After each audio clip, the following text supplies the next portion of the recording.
دنيا واخرى، ولكن الوزاره ديالي الا تهضر عليهم غادي نوض لك.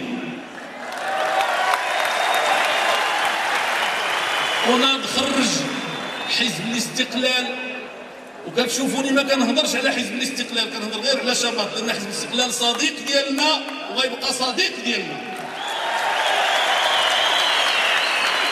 ناض خرج الوزاره ديال حزب الاستقلال مساكن، واوشك ان اقول لكم دموعهم في اعينهم، كانوا مرتاحين في الحكومه وكانوا خدامين وخرجهم، والى حد الان ما قدرش يشرح للمغاربه ولا الاستقلاليين ولا الوزاره ديالو علاش خرجهم يا ترى. انا نقول لكم لعله استمع لواحد الشيطان اخر جا كيوسوس ليه باللي غادي يعطيه الحكومه، غادي يخدم ليه باش ياخذ رئاسه الحكومه هو ولا واحد من ديالو، وتبعوا.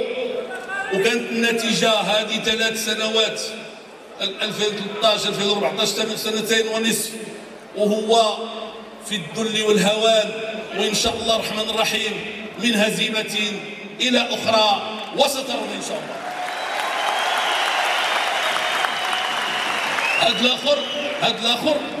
هاد الاخر اللي كنهضر عليه، هاد الاخر ما كنبغيش نذكر شي سميات، كنقول بلاش.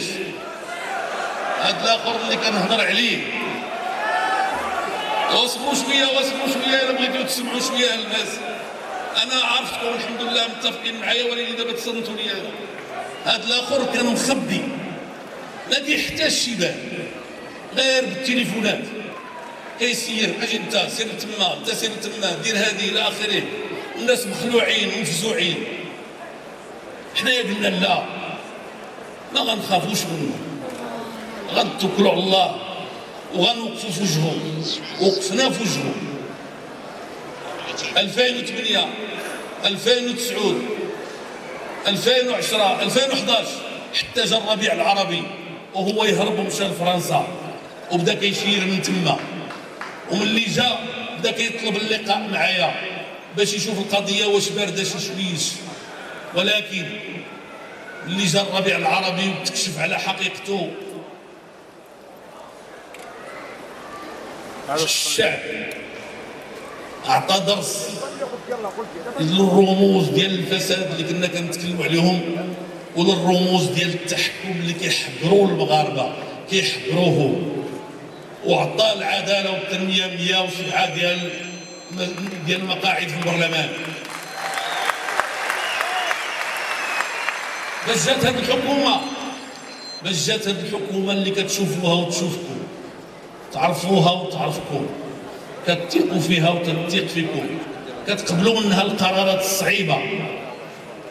ولكن الله سبحانه وتعالى كيجيب الفرج.